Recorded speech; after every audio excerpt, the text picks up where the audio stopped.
बेलपुर एक छोटा सा गांव। इसी गांव के आखिरी छोर पर था रघुवीर का घर। बाहर से देखने पर साधारण, पर अंदर एक औरत रोज जिंदा दफन होती थी।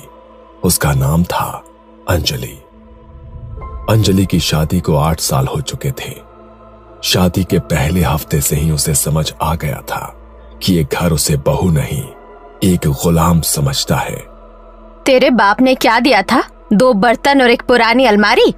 अंजलि चुप रहती है। शायद कल सब ठीक हो जाएगा। लेकिन हर कल पहले से बदतर हो गया। शादी में जितना खर्च किया उतना तो आज तक वसूल भी नहीं हुआ है। साल बीतते गए, घर में कोई किलकारी नहीं गूंजी। पहले फुसफुसाहटें थी, फिर ताने बने और फिर ये ताने अंजलि की पहचान बन गए। सुबह का वक्त था। अंजलि चूल्हे पर रोटी सेक रही थी। उसके हाथ कांप रहे थे। सास ने पड़ोसन से बात करते हुए जानबूझकर ऊंची आवाज में कहा, आजकल की लड़कियां न जाने क्या खाकर आती है मायके से। शादी के इतने साल हो गए, एक औलाद नहीं दे सकी। अंजलि ने पीछे मुड़कर कुछ कहना चाहा, लेकिन शब्द गले में अटक गए। रघुवीर हंसते हुए बोला, अरे माँ छोड़ो ना, किस्मत ही फूटी है इसकी। मेरे दोस्त के घर देखो, शादी के 2 सालों में 2 बच्चे। अंजलि ने चुपचाप रोटी पलटी। उसकी आंखों में आंसू थे, पर आवाज नहीं। एक दिन अंजलि के मायके से उसके माता पिता आए थे। माँ ने बेटी को देखते ही समझ लिया कि कुछ बहुत गलत है। अंजलि खाना परोस रही थी। बहू, थोड़ा तेज चलो। वैसे भी तुमसे क्या उम्मीद रखे? ना घर बढ़ाया ना वंश, कम से कम खाना तो गरम खिलाओ। रघुवीर अपनी मुंडी नीचे करके हंस रहा था। अंजलि की माँ रेखा ने बीच में कहा, बहन जी, डॉक्टर को दिखाया क्या? ससुर भैरव सिंह ने हंसकर जवाब दिया, दिखाया था। डॉक्टर ने साफ कहा कि दिक्कत जो है लड़कियों में है। ये झूठ था। कोई डॉक्टर नहीं, कोई जांच नहीं, बस इल्जाम। अंजलि का सिर झुक गया। उसके पिता कुछ बोलना चाहते थे, लेकिन बेटी की आंखों में डर देखकर चुप रह गए। धीरे धीरे ये बातें घर की 4 दीवारों से बाहर निकल गई। कुएं पर पानी भरती औरतें उसे देखकर कहती, वही अंजलि है ना? हाँ, इसकी सास कहती है ये बांझ है। इसके पति की दूसरी शादी होनी चाहिए। अंजलि जहां जाती उसे अपनी पीठ पर लोगों की उंगलियां चुभती महसूस होती। एक रात अंजलि अकेली बैठी थी, हाथ पेट पर रखे हुए। उसे सारी बातें याद आ रही थी। बांझ है, ये वंश मिटाने आई है। ऐसी औरत को तो घर में रखना भी पाप है। अगर मैं माँ बन पाई तो क्या सब बदल जाएगा? उसे तब नहीं पता था कि उसकी कोख खाली नहीं थी, लेकिन उससे पहले समाज ने उसे बांझ घोषित कर दिया था। और यही वो जहर था जो उसकी आत्मा में धीरे धीरे भर रहा था। हर ताने के साथ अंजलि की आत्मा में एक दरार पड़ती गई। 5 साल बीत चुके थे, जिनमें अंजलि ने हर ताना, हर मार चुपचाप सह लिया था, क्योंकि उसके मन में एक ही बात चल रही थी, अगर बच्चा हो गया तो सब ठीक हो जाएगा। रात को जब रघुवीर शराब पीकर आता, औरत है तू, पर अगर बच्चा नहीं दे सकी तो किसी काम की नहीं। वो उसे पीटता, कभी दीवार से पटकता, कभी बाल खींचता। अंजलि रोती नहीं थी, बस मन में यही दोहराती, बस एक बार गर्भधारण हो जाए, फिर शायद सब बदल जाए। लेकिन रघुवीर की शराब, उसकी मार और अंजलि का टूटता शरीर, इन सब के बीच गर्भ ठहरना आसान नहीं था। शादी के 5 साल बाद एक सुबह अंजलि को उल्टी हुई। उसने डरते डरते अपने पेट पर हाथ रखा। डॉक्टर ने कहा, बधाई हो, आप मां बनने वाली हैं। उस दिन अंजलि देर तक आईने के सामने बैठी रही। पहली बार उसके चेहरे पर सच्ची मुस्कान थी। मेरे अंदर कोई है। उसने भगवान को धन्यवाद दिया। सोचा कि अब शायद सब बदल जाएगा, लेकिन घर में वो अकेली ही खुश थी। जब उसने घर में खबर दी, अच्छा है, एक बार बच्चा पैदा हो जाए, फिर इसे मायके भेज देंगे। हमें तो बस वारिस चाहिए, इसका बोझ हम क्यों उठाए?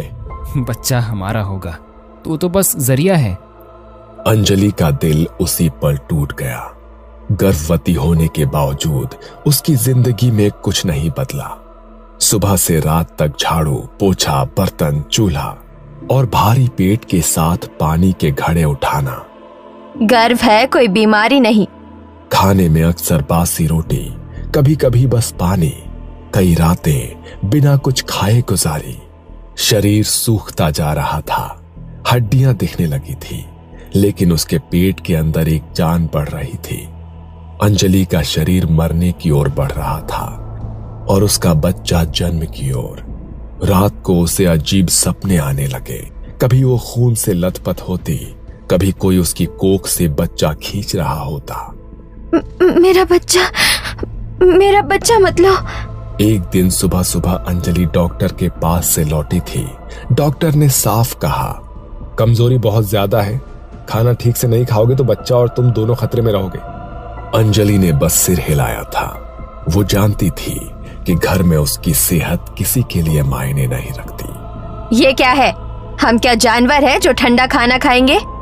पूरे घर में उसकी चीख गूंज गई। अंजलि घबरा गई। माँ जी, डॉक्टर के यहाँ से आई थी, थक गई थी, अभी गर्म कर देती हूँ। ससुर ने बिना कुछ कहे थाली को जोर से धकेल दिया। थाली उलट गई, दाल फैल गई, रोटी जमीन पर गिर गई। नाक कटवाने आई है? बांझ थी, अब गर्भ में भी अकल नहीं आई है। और तभी रघुवीर उठा। उसकी आंखें लाल थी, मुंह से शराब की बदबू। जानबूझकर करती है ये सब, हमसे बदला ले रही है। पहला थप्पड़ पड़ा, अंजलि लड़खड़ा गई। दूसरा थप्पड़, फिर लात। कोई बचाने नहीं आया। अंजलि चिल्लाई, माँ जी, बाबूजी, मुझे बचाओ। लेकिन शांताबाई और ससुर चुपचाप बैठे देखते रहे। रघुवीर रुक नहीं रहा था। घूंसे, लात, दीवार से टकराता शरीर। अंजलि जमीन पर गिर पड़ी। उसने दोनों हाथ अपने पेट पर रख लिए। मेरे पेट में बच्चा है, उसके लिए तो रुक जाओ। लेकिन चीखते चीखते अचानक अंजलि शांत हो गई। उसकी जान चली गई थी। पूरे कमरे में सन्नाटा। सिर्फ एक बात, अच्छा हुआ झंझट खत्म, लेकिन इसे ऐसे ही नहीं छोड़ सकते। अगर किसी को पता चल गया तो पूरा गांव सिर पर चढ़ जाएगा। पुलिस, पंचायत और फिर बदनामी अलग। शांताबाई ने अंजलि की लाश को घूरते हुए देखा। उसकी आंखों में न डर था, न पछतावा। कोई संस्कार वंस्कार नहीं होगा। चिता जलेगी तो पूरे गांव को बताना पड़ेगा। झूठी चिंता दिखानी पड़ेगी। थोड़ा रुक कर वो बुदबुदाए, कल मोही बच्चा लेकर चली गई। रघुवीर चुप था। शराब का नशा अब उतर चुका था। उठा इसे और पीछे खेत में गाड़ दे, सुबह तक कोई निशान नहीं रहना चाहिए। रघुवीर ने अंजलि के शरीर को उठाया। उसके हाथ अब भी पेट को पकड़े हुए थे, जैसे वो मरने के बाद भी अपने बच्चे को बचा रही हो। रघुवीर का हाथ एक पल को कांपा, लेकिन वो रुका नहीं। उसने अंजलि को उठाया और पीछे के दरवाजे से बाहर निकला। खेत में अंधेरा था। रघुवीर ने एक गड्ढा खोदा और अंजलि को उसी कपड़े में गाड़ दिया गया जिसमें वो मरी थी। न कोई मंत्र, न कोई अग्नि, न कोई अंतिम शब्द। ऊपर खेत, नीचे एक मां और उसके गर्भ में अधूरी जिंदगी। रघुवीर वापस आया, हाथ धोए।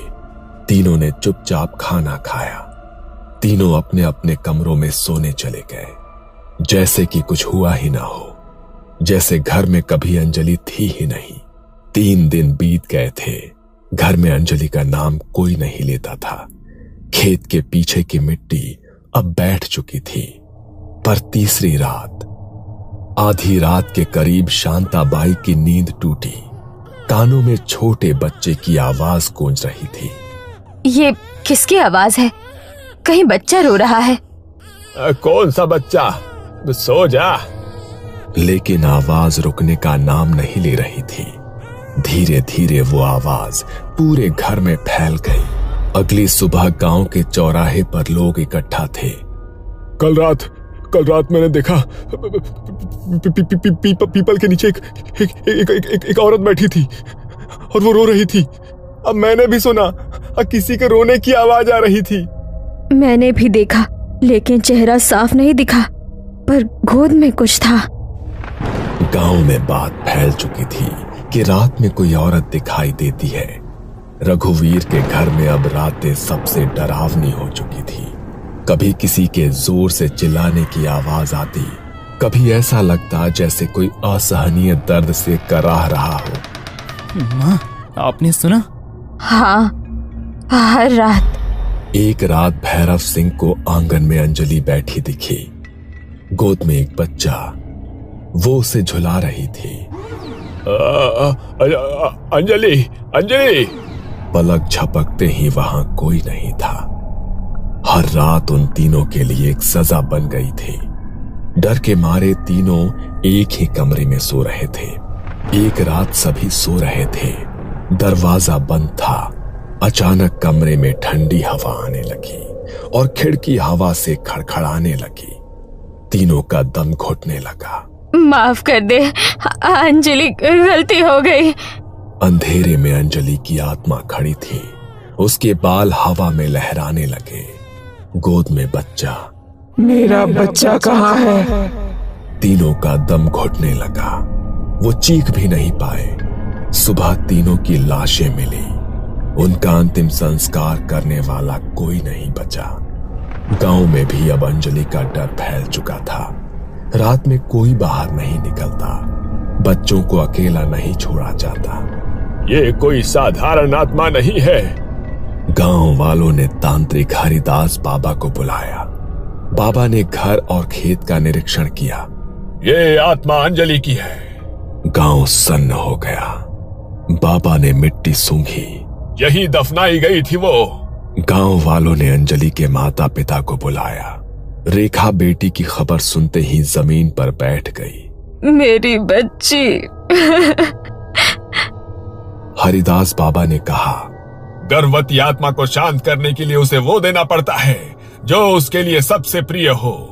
अंजलि की पसंदीदा चॉकलेट, बचपन की गुड़िया, उन्हें खेत के पास रखा गया। माँ और बच्चे दोनों को अग्नि दो। मिट्टी खोदी गई।